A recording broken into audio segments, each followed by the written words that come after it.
This channel does not promote any violent, harmful, or illegal activities. All content provided by this channel is meant for an educational purpose only. Top quality और consistent performance के लिए सिर्फ silver pump नाम याद रखना। বাংলা থেকে ভিন রাজ্যে গিয়ে সমস্যায় পড়লে রাজ্য পুলিশ সাহায্য করবে। হেল্পলাইন নাম্বার চালু করলো রাজ্য পুলিশ 9147727666। আবারও বলছি 9147727666 নম্বরে শুধু হোয়াটসঅ্যাপ করা যাবে, নিজের নাম ঠিকানা সহ প্রয়োজনীয় তথ্য মেসেজ করে দেওয়া যাবে।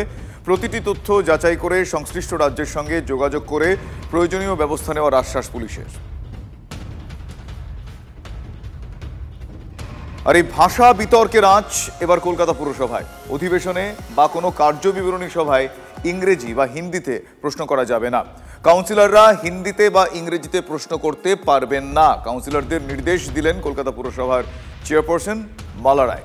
বাংলা ভাষার অগ্রাধিকার এবং বাংলা ভাষাকে গুরুত্ব দিতে এই নির্দেশ। বাংলা ভাষাভাষীদের হেনস্থার প্রতিবাদ স্বরূপ এই সিদ্ধান্ত বলেই পুরসভা সূত্রে খবর পাওয়া গিয়েছে।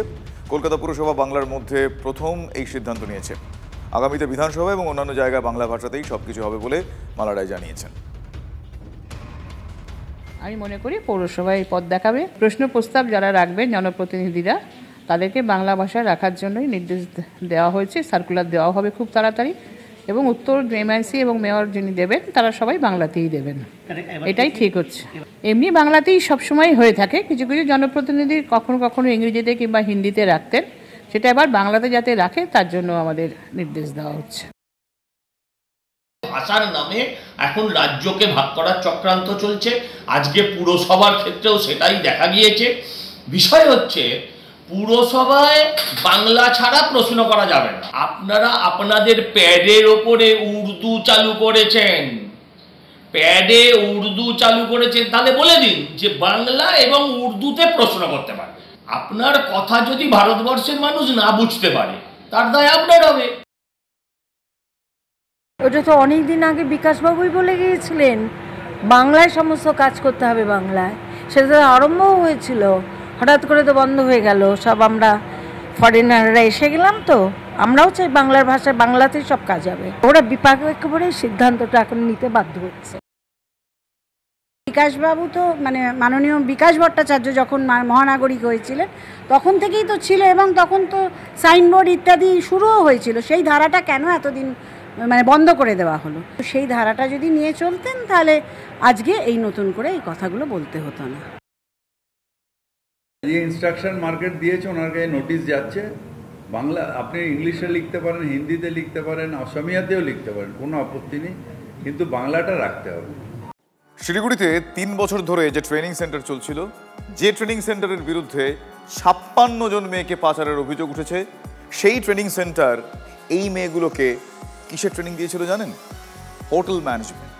মাত্র 3 মাসের ট্রেনিং দিয়ে নাকি হোটেল ম্যানেজমেন্টের অকখ শিখিয়ে এই মেয়েদের ভিন রাজ্যে অন্যত্র কাজের জন্য পাঠানো হচ্ছিল। ভাবুন একবার, দেখুন ডিটেল।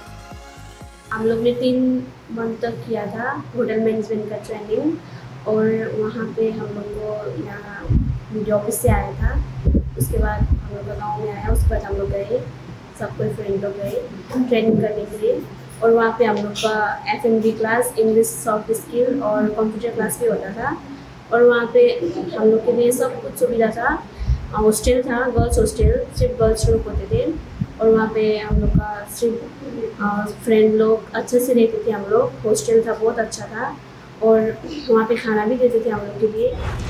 কোথাও কোনো সন্দেহ হয়নি, বিন্দুমাত্র আঁচ পায়নি যে ভবিষ্যৎটা অন্ধকার। ডুয়ার্সের কোনো এক প্রান্তিক এলাকার মেয়ে, বাড়িতে হয়তো হাজারটা সমস্যা, হয়তো বাড়ির সবকটা পেট 4 বেলা ভরে না। তাই যখন খোঁজ পেয়েছিল মাত্র 3 মাসের ট্রেনিং শেষে চাকরি নিশ্চিত, তখন 2 চোখ ভরা স্বপ্ন নিয়ে শিলিগুড়ি এসেছিল ডুয়ার্স কন্যা। তারপর ট্রেনিং হয়েছে, কিন্তু ট্রেনিং শেষে সার্টিফিকেট करने के बाद हम लोग को सर्टिफिकेट देंगे बोले थे, लेकिन 3 मंथ्स कंप्लीट हो गया, सर्टिफिकेट नहीं दिए। उसके बाद हम लोग का पोस्ट हो गया, हम लोग बेंगलोर जा रहे थे।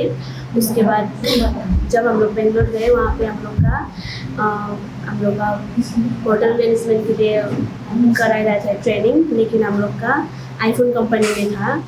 যাওয়ার কথা ছিল বেঙ্গালুরু, কিন্তু এই মেয়ে আরো 55 জনের সঙ্গে উঠেছিল বিহারের ট্রেনে। কথা ছিল হোটেল ম্যানেজমেন্ট কোর্স করে কোনো হোটেলে চাকরির, কিন্তু যেদিন ট্রেনে তোলা হয় সেদিন নাকি জানানো হয় চাকরি হতে চলেছে আইফোন কোম্পানি অর্থাৎ অ্যাপেলে। বলা হয় যাদের অ্যাপেলে চাকরি হবে না তাদের নাকি এক প্রতিষ্ঠিত মোবাইল সার্ভিস প্রোভাইডারের কোম্পানিতে চাকরির ব্যবস্থা হবে। রেল পুলিশ না উদ্ধার করলে কি হতো ভেবে পাচ্ছে না মেয়েরা। ঘরে বাইরে আর কি কোনোদিন মুখ দেখাতে পারবো, প্রশ্ন করছে নিরাপরাধ মেয়েরা। सब लोग बोल रहे, मतलब सब लोग घर पे भी मुझे घर पे ज़्यादा ही बोल रहे, बेइज्जत हो गया, बदनामी हो गया, हर एक आदमी बोल रहे, समाज गांव सब लोग, तो हम लोगों को जीने में भी बहुत मुश्किल हो रहा है अभी। এর দায় কার? এভাবে কেন বাংলার নিজের মেয়েরা লজ্জায় কুঁকড়ে থাকবে?